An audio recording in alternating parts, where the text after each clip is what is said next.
자, 오늘 우리에게 주신 하나님의 말씀은 빌립보서 2장 5절에서 11절까지의 말씀입니다. 자, 우리 5절에 11절까지의 말씀 같이 한번 읽겠습니다.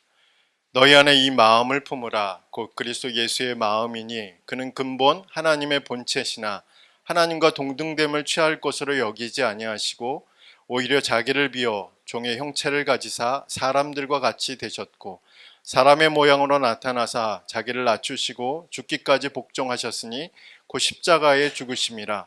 이러므로 하나님이 그를 지극히 높여 모든 이름 위에 뛰어난 이름을 주사 하늘에 있는 자들과 땅에 있는 자들과 땅 아래에 있는 자들로 모든 무릎을 예수의 이름에 꿇게 하시고 모든 이름으로 예수 그리스도를 주라 시인하여 하나님 아버지께 영광을 돌리게 하셨느니라. 아멘. 오늘은 그리스도의 마음을 품는 삶이라는 제목으로 말씀을 전하겠습니다. 바울은 이 서신을 한 가지 주제를 가지고 기록했다고 제가 말씀드렸죠. 곧 복음에 합당한 생활이라는 주제를 가지고 이 빌립보서를 기록했습니다. 사실 바울이 이 주제를 가지고 기록한 실제적인 이유는 빌립보 교회 안에 존재했던 문제 때문에 그랬습니다. 어떤 문제냐면 우리 빌립보서 1장 15절에 보면 빌립보 교회 내에 투기와 분쟁이 있었고 또 1장 27절에서 바울이 한 마음으로 한 뜻으로 복음에 협력하라고 말한 것으로 보아 빌립보 교회 안에 서로 다른 의도와 목적을 가진 사람들이 존재하고 있음을 알 수 있습니다. 또한 2장 3절에서 보면 다툼이나 허용으로 하지 말고 겸손하게 마음으로 섬기라고 말한 것으로 보아 빌립보 교인들 사이에서 자만심과 허영심이 꽤 큰 문제가 되고 있음을 우리는 알 수 있습니다. 그리고 2장 14절의 말씀을 보면 모든 일에 원망과 시비 없이 하라고 기록한 것이나 4장 2절에 유오디아와 순두계, 그 당시에 빌립보 교회 안에 있었던 여성 리더십 중에 가장 큰 리더십을 가지고 있는 이 두 여성에게 주 안에서 같은 마음을 품으라 라고 기록한 것으로 보아 빌립보 교회 안에 서로 원망하고 분쟁하고 편을 나누고 다투는 일들이 빈번하게 발생하고 있음을 우리가 빌립보서 전체의 말씀을 통해서 찾아볼 수 있습니다. 바울은 이런 내적인 분열을 겪고 있는 빌립보 교인들에게 복음에 합당한 생활을 하라고 권면하면서 2장 1절에서 4절의 말씀을 통해서 같은 생각, 같은 마음, 같은 뜻을 가지라고 권면합니다. 그러니까 바울이 로봇처럼 똑같이 생각하고 똑같이 행동하라는 의미로 이 말을 한 것이 아니라 생각은 그리고 마음과 뜻은 관점을 말하는 건데 바울이 강조한 것은 같은 생각, 같은 마음, 같은 뜻, 그러니까 세상을 보는 공통된 관점을 가지라는 이야기로 같은 생각, 같은 마음, 같은 뜻을 강조하고 있는 것입니다. 그러니까 세상을 어떻게 볼 것이냐, 공통된 관점을 가지고 보라고 말하는 것이죠. 그런데 우리가 잘 알다시피 이 공통된 관점을 갖는다는 것이 사람의 힘으로 힘들다는 것은 우리는 너무나 잘 알죠. 또 교회의 어떤 프로그램이나 어떤 훈련이나 어떤 시스템, 어떤 조직이 이 관점을 갖게 만들 수 없다는 사실도 우리는 알게 됩니다. 그러니까 회의를 오래 하고 설문조사를 해서 사람들의 의견을 들어보고 또 서로의 의견을 조율해서 만들어질 수 있는 관점이 만약 이 관점이라면 바울은 이렇게 강조하면서 언급하지 않았을 것입니다. 특히 분쟁하는 교회라면 편을 나누고 원망하고 시비하고 서로 다투는 교회라면 오히려 교회가 스스로 해법을 찾는 것 자체가 또 여러 가지 방법들을 시도하는 것 자체가 오히려 더 큰 상처를 남기게 되고 더 큰 오해를 남길 수 있는 그런 여지를 우리는 많은 교회의 모습들을 통해서 찾아볼 수 있습니다. 그렇다면 어떻게 하라는 이야기일까요? 어느 청년이 산을 오르다가 길을 잃고 말았습니다. 당황한 청년은 정신없이 길을 찾아서 산 밑으로 내려가기 시작했습니다. 한참을 내려가던 청년은 숲속에서 작은 집 한 채를 발견하게 되었는데 그곳에서 한 노인을 만났습니다. 노인은 청년에게 쉴 곳을 주면서 이렇게 말했습니다. 산에서 길을 잃고 헤매다가 이 집을 발견한 것은 참 다행한 일일세. 산에서 길을 잃었을 때 대부분의 사람들은 산 밑으로 내려가면 길을 찾을 수 있으리라 생각을 하고 무작정 산 밑으로 내려오지만, 하지만 그것은 위험한 생각이라. 오히려 산 꼭대기로 올라가서 내가 서 있는 위치가 어디 있는지 분명히 알고 방향을 잡아야 마을이 어디 있는지도 볼 수 있고 길도 쉽게 찾을 수 있다네 라고 그렇게 말했습니다. 산에서 길을 잃었을 때 무작정 내려가지 말라는 것, 도리어 높은 곳으로 올라가야 한다고 말하는 이 노인처럼 바울 역시 내적인 분쟁을 겪고 있는 빌립보 교인들에게 내려가지 말고 도리어 올라가라고 말하고 있는 것이 바울이 강조하고 있는 것이죠. 그러니까 시선을 사람에게 두지 말라는 것이죠. 세상에게 시선을 두지 말라는 것입니다. 관점을, 사람이 관심을 가지고 있는 곳에 관점을 두지 말고 세상의 유행에 우리의 시선을 빼앗기지 말라는 이야기입니다. 그러면 우리의 시선, 우리의 관점을 어디에 두라는 얘기죠? 그리스도 예수입니다. 그리스도 예수의 관점을 두어야 같은 생각, 같은 마음, 같은 뜻을 품을 수 있다라고 말하고 있습니다. 우리 2장 5절의 말씀을 다시 한번 읽어보도록 하겠습니다. 자, 2장 5절입니다. 같이 읽겠습니다. 너희 안에 이 마음을 품으라. 곧 그리스도 예수의 마음이니. 자, 5절에서 그리스도 예수의 마음을 품으라는 것은 그리스도의 마음을 본받아 그대로 따라하라는 말씀이죠. 그런데 우리는 여기서 그대로 따라한다는 것이 어떤 윤리적인 명령을 말하는 것이 아니라는 사실을 저희들이 기억할 필요가 있습니다. 그러니까 앞으로 등장하는 6절과 8절의 말씀을 그대로 따라 살라고 바울이 이렇게 기록한 것이 아니라는 거죠. 사실은 따를 수 없는 말씀이 6절과 8절에 기록되어 있습니다. 그러니까 이건 윤리적인 명령이 아니라 어떤 명령이냐면 그리스도가 가진 관점을 가지라는 거죠. 그리스도가 가진 생각을 가지라는 겁니다. 그리스도가 생각하신 방식대로 살아가라는 이야기를 바울이 2장 6절에서 8절까지의 말씀을 통해서 하고 있다는 사실이죠. 그러니까 윤리적인 명령으로 예수님이 자신을 비웠던 것처럼, 예수님이 자신을 낮췄던 것처럼 나도 완전히 나를 낮추고 완전히 나를 비워서 십자가에 죽기까지 복종해야겠구나, 이런 명령을 하기 위해서 바울이 이런 권면을 하고 있는 것이 아니라 예수가 낮아지기까지, 예수가 자신을 비우기까지, 예수가 자신을 십자가에 복종하기까지 가지신 그 생각을 가지라는 이야기죠. 그 관점을 가지라는 이야기를 바울이 그리스도 예수의 마음을 품으라 라고 말하고 있는 겁니다. 그래야 교회는 교회로서, 그리스도인은 그리스도인으로서의 사고방식을 가지고 분쟁하지 않고 다투지 않고 원망하지 않고 투기하지 않고 시비하지 않고 같은 마음, 같은 생각, 같은 뜻을 가진 교회, 그리스도인이 될 수 있다라고 말씀하고 있는 겁니다. 그렇다면 오늘 본문에서 바울이 전하고자 하는 예수의 마음은 어떤 마음일까요? 예수가 가진 생각은 어떤 생각일까요? 예수님의 관점은 어떤 관점일까요? 첫 번째는 자신의 것을 전리품으로 여기지 않는 것을 말합니다. 자, 6절의 말씀을 함께 읽겠습니다.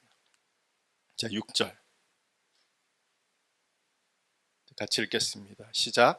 그는 근본 하나님의 본체시나 하나님과 동등됨을 취할 것으로 여기지 아니하시고. 자, 예수님이 인간의 몸을 가지시기 전 예수님의 상태는 하나님의 본체, 다른 말로 말하면 본질상 하나님이셨다는 거죠. 하지만 예수님은 스스로 하나님과 동등됨을 취할 것으로 여기지 않으셨다라는 것이 우리가 복음서를 통해서 또 신약 성경을 통해서 알 수 있는 내용입니다. 바울이 이 구절에서 강조하고 있는 부분이 바로 이 부분입니다. 동등됨을 취하지 않으셨다. 하나님이셨는데, 성부 하나님과 성령 하나님과 동등한 하나님이셨는데 그 동등됨을 예수님은 취하지 않으셨다라고 강조하고 있습니다.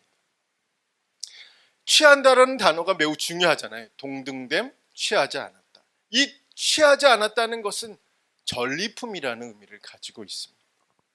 그러니까 예수님은 하나님과 동등함을 전리품으로 여기지 않으셨다는 거죠.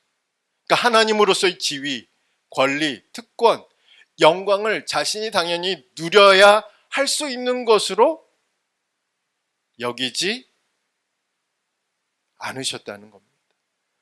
우리가 복음서를 보면 예수님은 자신의 능력을 자기의 유익을 위해서 한 번도 사용하지 않으셨습니다.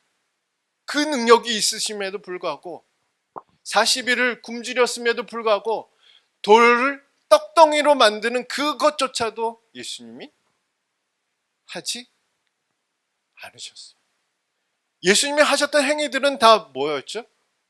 자신의 유익이 아니라, 자신의 이익이 아니라, 자신의 권리를 주장하는 것이 아니라 다른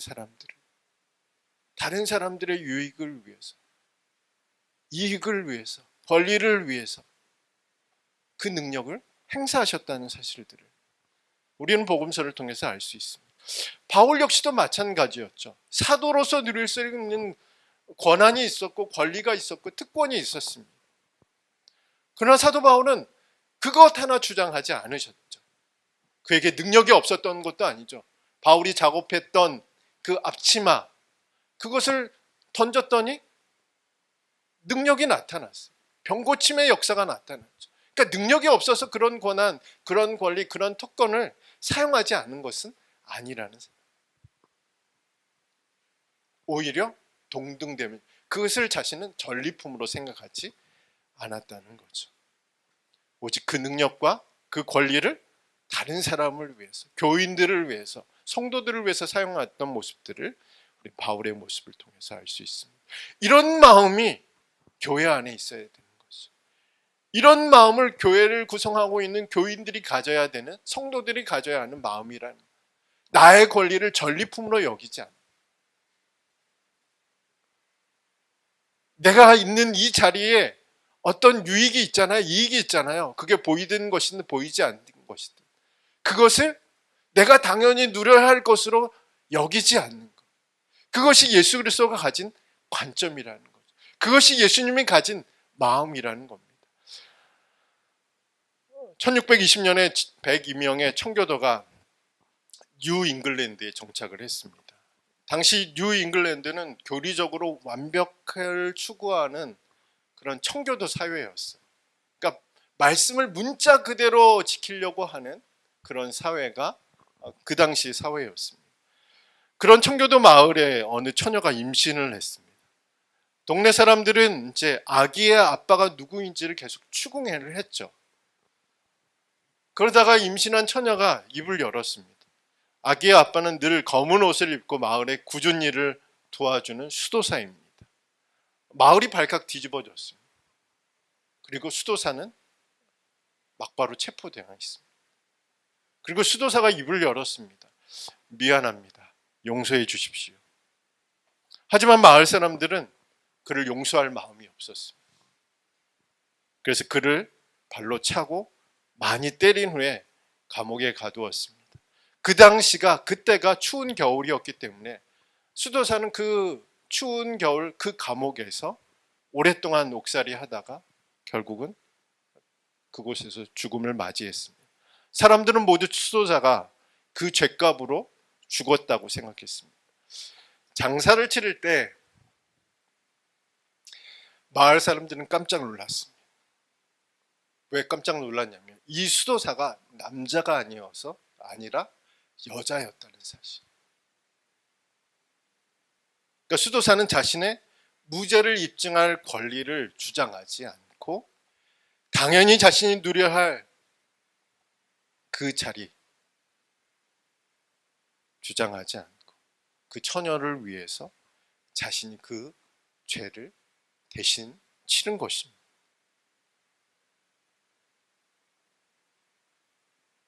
자신의 자리, 또 자신의 지위, 그리고 자신의 특권, 권리, 유익만을 주장하는 곳에 과연 예수님의 마음이 있을까요?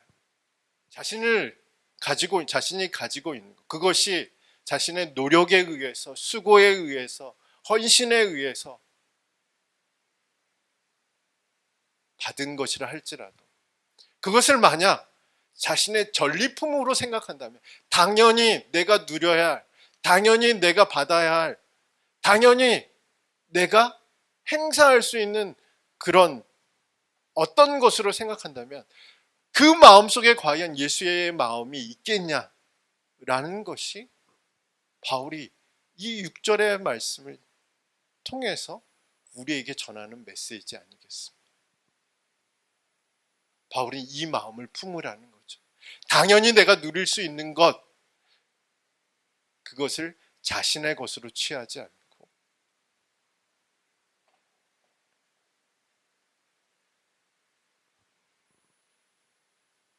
서로를 위해서,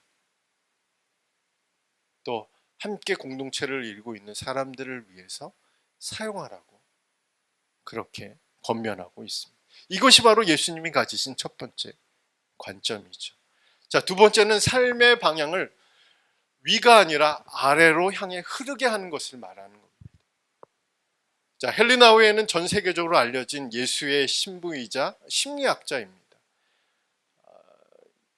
이분은 되게 경력이 화려하죠. 노트르담, 그 다음에 예일, 하버드 대학교에서 교수 생활을 했습니다.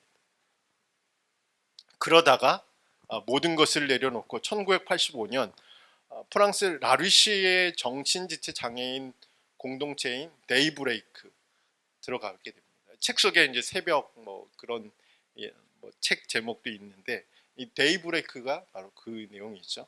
그리고 그곳에서 이제 1년간 정신지체 장애 우들과 함께 생활을 하게 됩니다. 그리고 나서 토론토의 라르시 데이브레이크 공동체에서 장애인을 섬기는데 여생을 바치게 됩니다.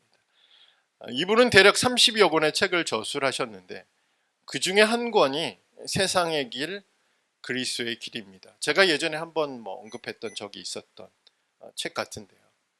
이 책은 이제 페루 빈민가에서 경험한, 자신이 경험한 생각들, 그리고 예수님의 길이, 또 세상의 길이 어떻게 나누어지는지를 경험했던 그 경험을 가지고 기록한 책인데, 이 책에서 헨리 나우에는 우리의 소명을 하향성으로 부르심이라고 말합니다. 그러니까 내려가는 부르심이라는 거죠. 우리가 있는 자리에서 내려가는, 그러니까 우리의 유혹이 뭐냐면 올라가는 것이 우리의 유혹이라는 거죠.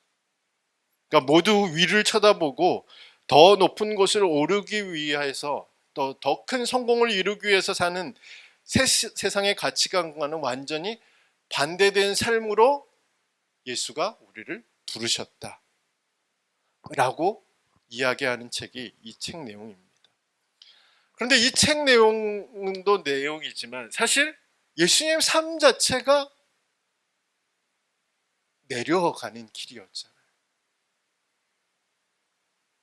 예수님은 저 높은 곳에만 계시는 분이시죠. 저 높은 곳에서만 우리를 쳐다보시는 분이 아니라 가장 낮은 곳으로 임하신 분이 바로 오늘 7절과 8절에 기록된 내용입니다. 우리 7절과 8절의 내용들을 한번 같이 성경을 읽도록 하겠습니다. 우리 7절 8절입니다. 오히려 자기를 비워 종의 형체를 가지사 사람들과 같이 되셨고 사람의 모양으로 나타나사 자기를 낮추시고 죽기까지 복종하셨으니 곧 십자가에 죽으심이라. 예수님의 길은 어떤 길이었죠? 위로 가는 길이 아니라 아래로 향하는 길이었음을 성경은 우리에게 말해주고 있습니다. 그것은 예수님의 길뿐만 아니라 우리의 길 역시도 위로 가는 길이 아니라 아래로 가는 길이어야 한다라고 말하고 있는 것입니다. 바로 바울은 빌립보 교인들에게 위로 가는 길을 선택했을 때 어떤 일들이 발생했는지 너희가 잘 알고 있지 않냐. 너희 안에 분쟁이 있는 거, 너희 안에 분열이 있는 거, 너희 안에 시기가 있는 거, 너희 안에 다툼이 있는 거, 너희 안에 원망이 있는 거, 너희가 서로 이렇게 힘들고 서로 이렇게 어렵게 사는 것은 관점이 어디에 있다? 위에 있기 때문에 그런 거 아니냐. 예수님의 관점은 어디에 있다? 아래에 있다라고 말하는 거죠. 그것이 바로 7절과 8절을 바울이 기록한 이유인 것이죠.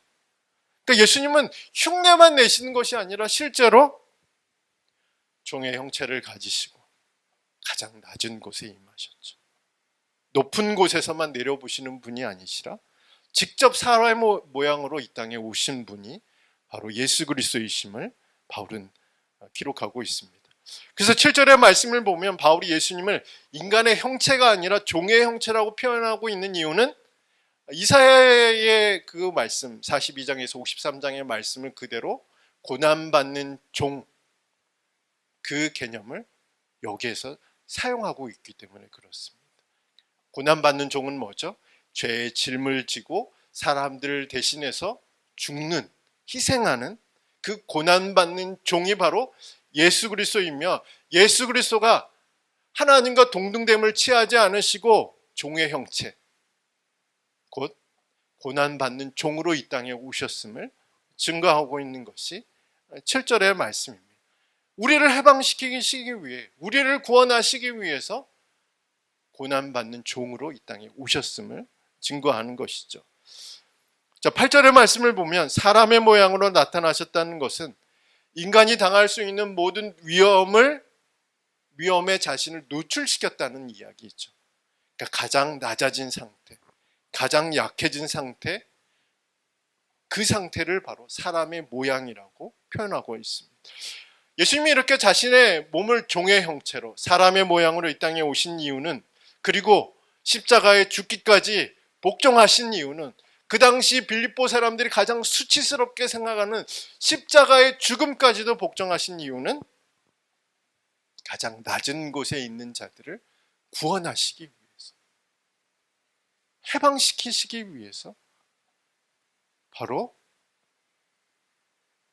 가장 낮은 곳으로 임하셨음을 바울은 기록하고 있습니다.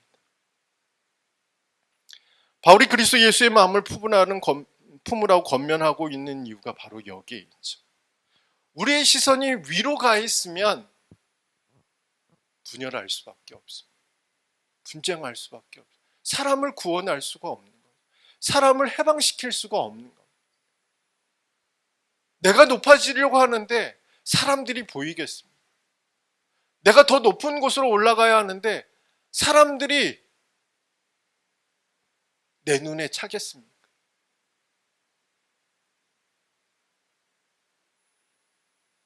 마틴 부부의 나와 너라는 책을 보면 사람이 어떨 때 사람을 사람으로 취급하지 않는 거죠. 나와 너의 관계가 아니라 나와의 그것의 관계가 될 수밖에 없는. 내가 어쩔 때요? 높은 곳을 볼 때. 내가 올라가려고 할 때 사람들은 나에게 인격적인 존재가 아니라는 거죠. 수단이 되는 거죠. 방법이 되는 겁니다. 예수님은 그 반대였어요. 사람이 전부였어요. 사람을 구원하는 일이 가장 최우선의 일이었죠.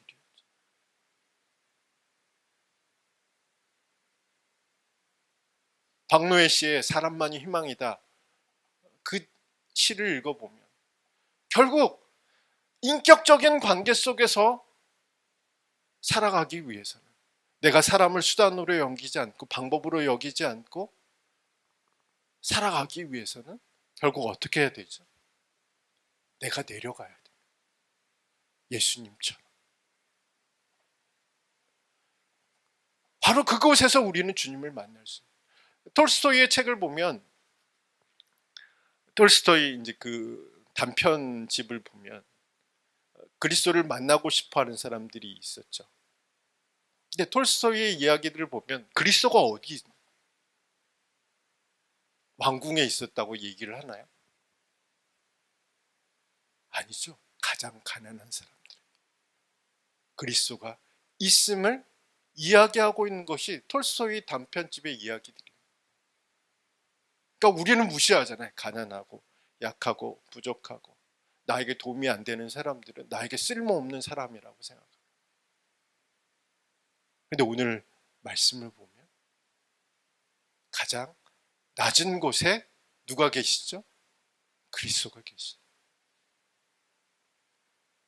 고난받는 종으로, 모든 위험에 노출된 모습으로 가장 낮은 곳에 계신 그리스도를 따라가기 위해서는 우리 역시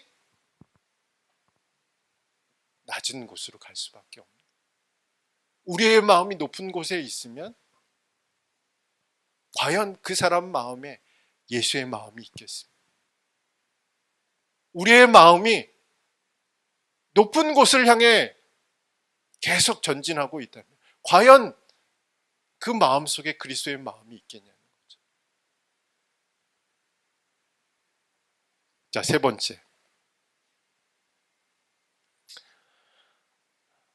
세 번째는 보상이 아니라 하나님의 영광에 관심을 두는 것이 예수님의 관점이죠. 예수님의 마음입니다.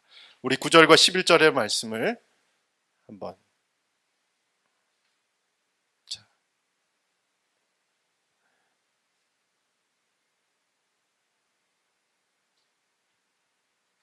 유튜브에 보면 제 설교가 그렇게 길지 않습니다. 30분, 네. 어떤 분은 한 40분, 1시간. 네. 네. 네, 저 어떤 집사님이 이제, 네, 저희 교회 다니시는 분은 아니신데 이제 저에게 용기를 주는 말씀을 해주셨어요. 네, 지난주에 한번 만났는데, 설교 시간을 이렇게 짧냐, 시간이 금방 가더라, 그래서 좀 길게 해볼까. 네. 네. 우리 9절과 11절, 9절에서 11절의 말씀을 같이 한번 읽겠습니다. 네. 같이 읽겠습니다. 시작. 이러므로 하나님이 그를 지극히 높여 모든 이름 위에 뛰어난 이름을 주사 하늘에 있는 자들과 땅에 있는 자들과 땅 아래에 있는 자들로 모든 무릎을 예수의 이름에 꿇게 하시고 모든 입으로 예수 그리스도를 주라 시인하여 하나님 아버지께 영광을 돌리게 하셨느니라. 아멘. 자, 9절에서 11절의 말씀을 읽을 때 우리가 알아야 하는 내용은 예수님이 희생하셨기 때문에 그 보상으로 가장 높은 권세를 얻은 것이라는 생각, 그것은 옳은 해석은 아니라는 것이죠.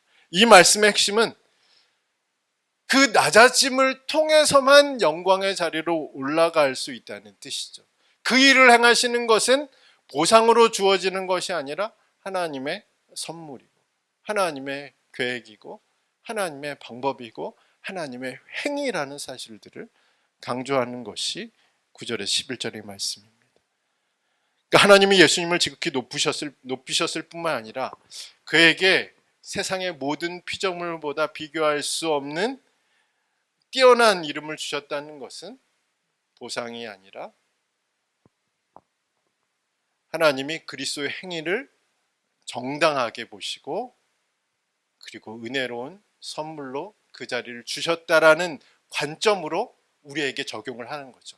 그러니까 예수님에게는 당연히 그분의 권세, 그분의 능력, 또 그분의 행하신 일들로 인해서 모든 주의 주가 되시고 모든 왕의 왕이 되시고 통치자가 되시고 가장 빛난 이름을 가지신 존재로 우리는 이해할 수 있지만 우리에게 이 말씀을 적용한다면 보상으로 주어지는 것이 아니라 하나님의 행위 안에서 주어지는 것임을 우리는 이 말씀을 통해서 해석할 필요가 있습니다.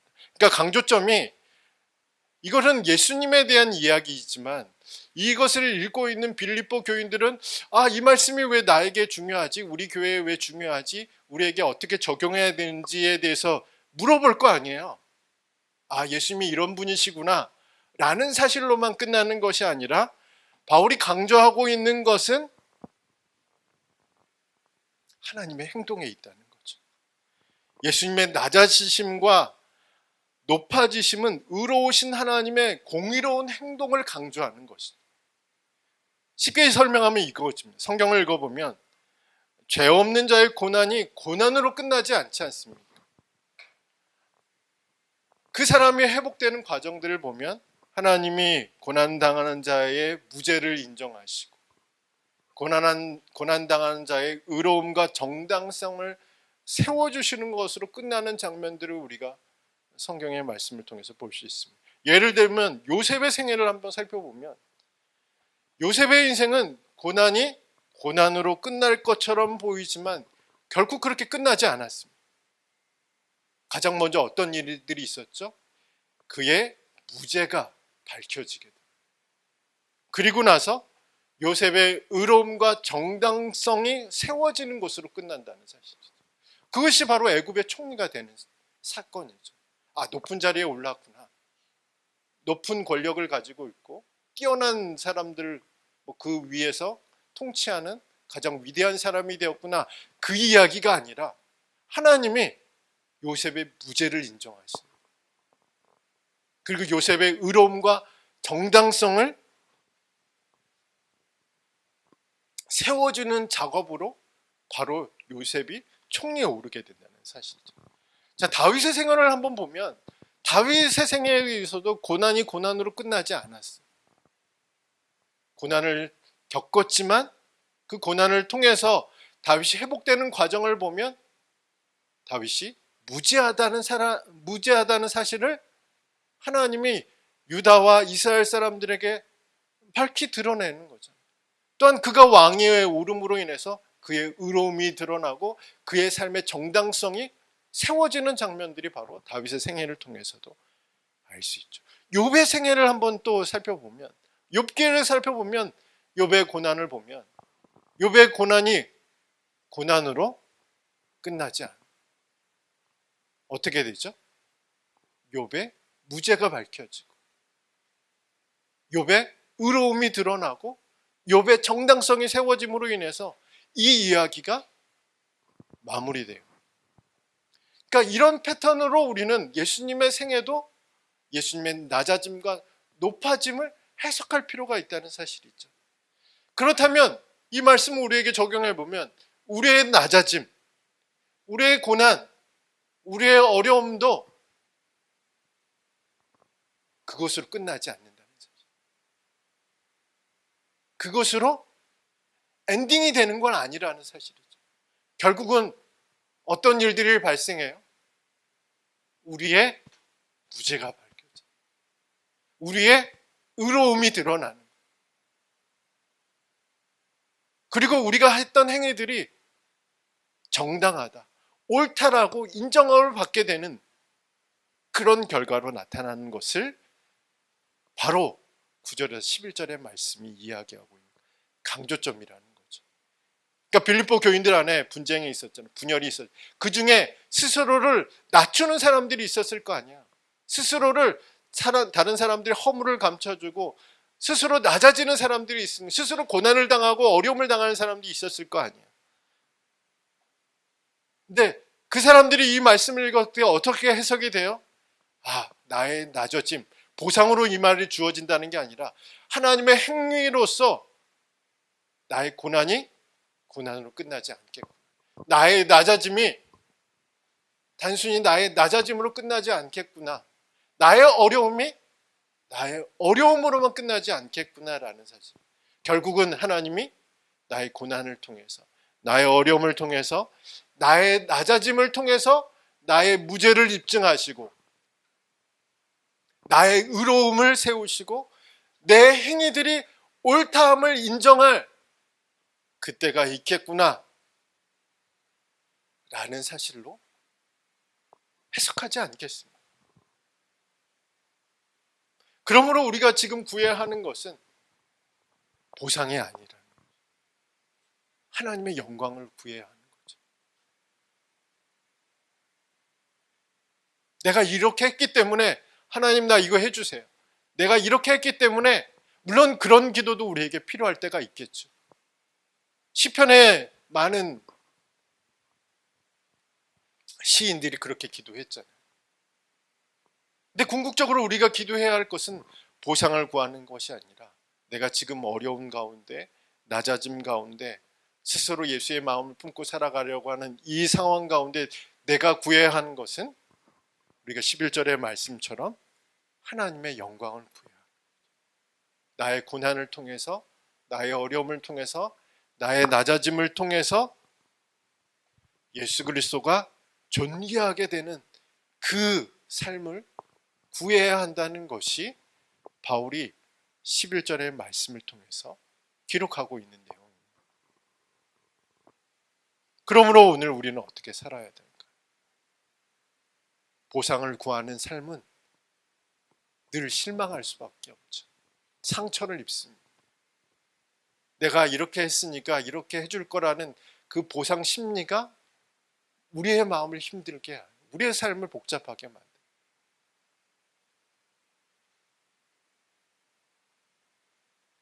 보상의 심리로 살아가는 것이 아니라 어떤 마음으로 살아가야 돼요? 하나님이 나의 무지함을 밝혀주실 거예요. 하나님이 내가 행했던 그런 의로운 행동들에 대해서 그리고 나의 삶이 옳다라는 것의 정당성을 세워주실 그날을 기대하면서 오늘 하루를